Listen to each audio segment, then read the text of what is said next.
Well, next up, we have a brand new teacher, Mrs. Rulapaugh, and she's going to be talking about K-5 math. And we have Mindy mentioned that she's looking forward to starting this year. She's not quite to K-5 yet. She's starting with K-4. And I know kindergarten is such an exciting time, and we're excited to have this new teacher. If you have any questions for her throughout the presentation, put those in the comments, and I'll bring those up during the transition. Thank you. I'm really excited to be here and to get to talk to you a little bit about K-5 math. This is my first course, so let me briefly introduce myself. My name is Becky Rulapaugh. I'm married to my husband, Jim, for 12 and a half years, and we have 2 boys. John is 8, and Jarrett is 4 years old, so he will actually be in K-5 this coming fall. So let me just give you a brief overview of the course. Here is the title slide. This is what you will see at the beginning of every lesson. And you can see that we have Farmer and Mrs. Brown, and they are active in the course. There are 160 lessons in the course. So this gives some flexibility. If you're planning on 180 days, you have time for field trips. You have time to plan some other fun things into your year. There are 22 chapters, and I'll go over what they cover in just a little bit. There are no tests because this is early childhood, so we don't recommend assessments like that at these early stages. But I did feel like you would probably appreciate some kind of feedback on how your child is doing. So I've provided some quarterly rubrics that you can use to see how your child is doing. So I will walk you through how to use those rubrics in a supplemental video that is a part of the course. Each chapter has a review day and a cumulative review day. And those lessons tend to be a little bit shorter. So if you're looking to combine days, maybe you only want to homeschool 4 days a week, those are great lessons to combine and maybe do the review day and the cumulative review day on the same day. And the average video length is about 25 minutes. Sometimes I'm a little shorter, sometimes a little bit longer, but never over 30 minutes. So the chapter topics are geometry, classifying and comparing, numbers, measurement, time, addition, the calendar, money, fractions, and subtraction. Now, I've been asked why we are using the 3rd edition of the math book versus the 4th edition. And one of the reasons is what is covered. Money and time are covered more heavily in the 3rd edition. The 4th edition is a little bit more classroom oriented, so we decided to go ahead and use the 3rd edition for this course. And I think you'll find that it is great. It will cover everything your child needs. Hi Rachel, I'm so glad you had K-5 this year, and I hope you'll enjoy the new course as well. So some of my goals for this course are, of course, to address biblical worldview. That is a major thing for BJU Press. So we have taken 4 biblical worldview themes. God is great and God is good. God created me and all things. The Bible is God's word and it is true. And I learn in order to serve God and others. And there is a new Focus on 5's curriculum that hopefully soon will be coming out to replace the beginnings, and it has these same themes. So we kind of took that and ran with it. And so in the course, I really focus on God's creation and trying to link the math principles to what we see in nature and all that God created. So we try to really bring that biblical worldview through. So my course goals, besides the biblical worldview, are to have active learning. 5-year-olds have to move. That's part of life. And so we want them to be moving, making choices, discovering, exploring. I also wanted to make it short and sweet. It doesn't need to be too long because you lose their attention. My husband likes to say our 4-year-old has the attention span of a gnat, and that's pretty accurate. So we wanted to have very brief guiding instruction that's presented in chunks that make sense. So let me explain what I mean by that. The first chunk is called farm chores. and that's your review portion of the lesson. And so just like you have to do chores every day, we have to review every day too. So that's the first chunk. And then the next part, and you can see here an example, we do things like count seeds. We try to tie in the farm theme a little bit with those farm chores.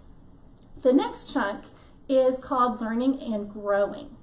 And in the learning and growing part, that's your main lesson part. So you're learning new things, you're growing in your knowledge of math, and that's where the main instruction is. So for example, if you have a student that's very advanced in math and you feel like you don't need that review portion, the farm chores every day, you can skip right to the learning and growing portion. And I wouldn't recommend doing that all the time, but that does give you some flexibility. And then the last portion is the work text page. I do guide the students through every single work text page, but it's up to you. If you feel like you want to guide your child through that work text page, that is absolutely fine. You can just stop the video when you get to that final portion and do that on your own. This also gives flexibility, you know, if you have doctor's appointments or music lessons or whatever, and just need to take some things with you, you don't have to worry about doing that part on the video.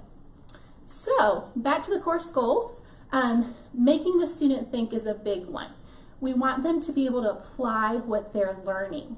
And I mentioned, you know, really tying into creation and how the math is seen in nature.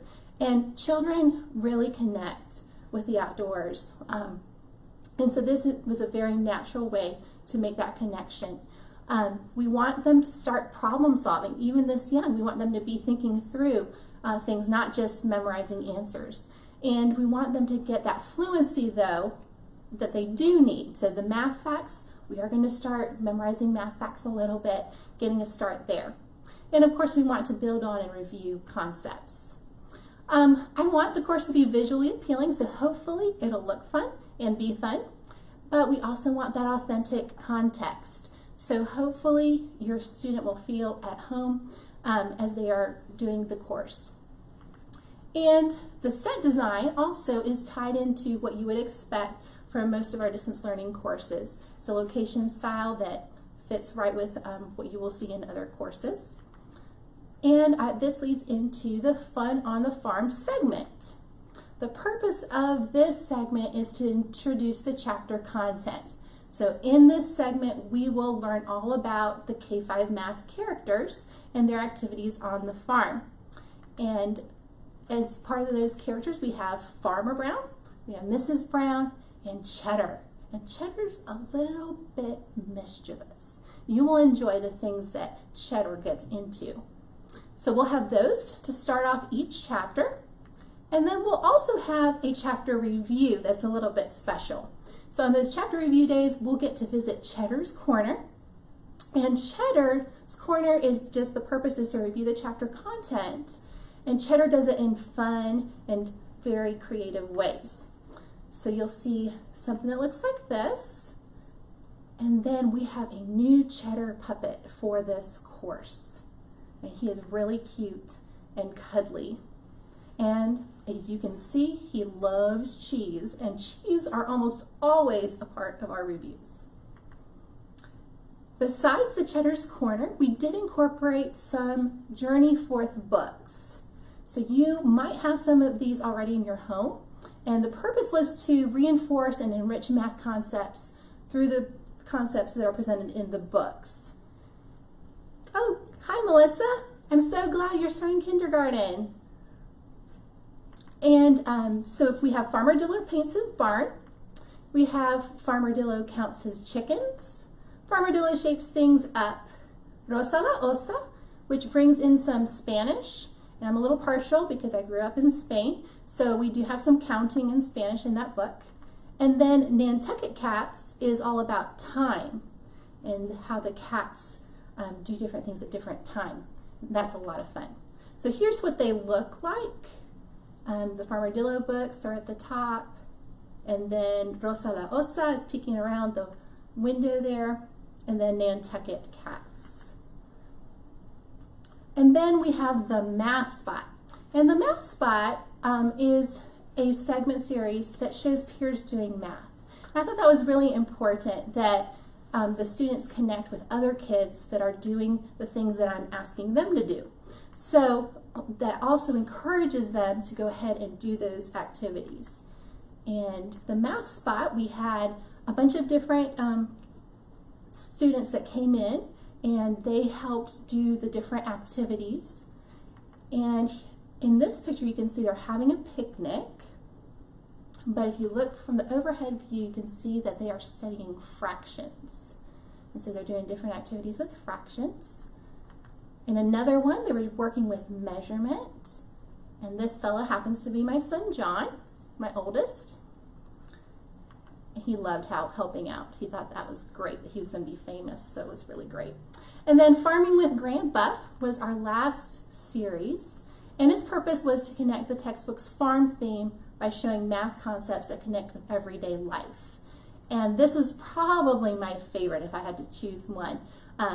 We got to go to a real functioning farm and see how math is used in everyday life on the farm. So it really tied into the theme of the book as well. And you can see it was absolutely gorgeous place.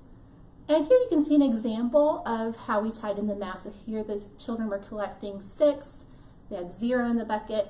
They got 3, so 0 plus 3 equals 3. And here's another one. They're collecting eggs, and they had 4, they got 1 more, and now they have 5. Yes, Sandra, I love the creativity too. It's very inspiring to work with such creative people. So I hope that you will enjoy K-5 Math. I'm really excited that I got to be a part of this and look forward to more courses in the future. Right, thank you so much You're for welcome. explaining all that. A number of people were expressing how excited they were. They have rising kindergartners, and they're looking Super. forward to enjoying this class. One question that came up is this a bilingual class? And you mentioned the Spanish there. No, it's not. When I was in the classroom, I did use a lot of Spanish. I had to tone it down for this. You can't expect everybody to be speaking 2 languages. But here and there, I throw in some things. When we talk about the metric system, I make sure that I talk about centímetros and how we use those growing up. So they'll learn to say centímetro for centimeter.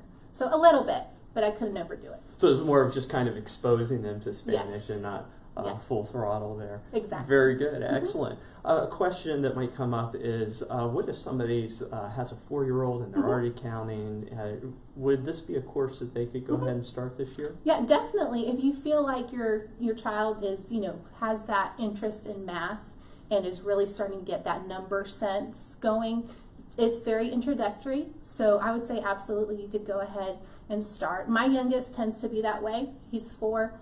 But I could see him going right into it now. Of course, he'll be doing K-5 in the fall anyway. But definitely, if you see that interest, they're starting to add on their own, or say, 4 and this many more is, and doing that on their own, then I would say absolutely they're ready for that. Very good. Well, thank you so much Thank you for having me. sharing all of this about the new K-5 class. My daughter, my 3rd daughter, is going Great. to be in K-5 next Yay. year, and she's very excited. Super. Thank you so much Super. for all you've Yeah, done. absolutely. Thank you.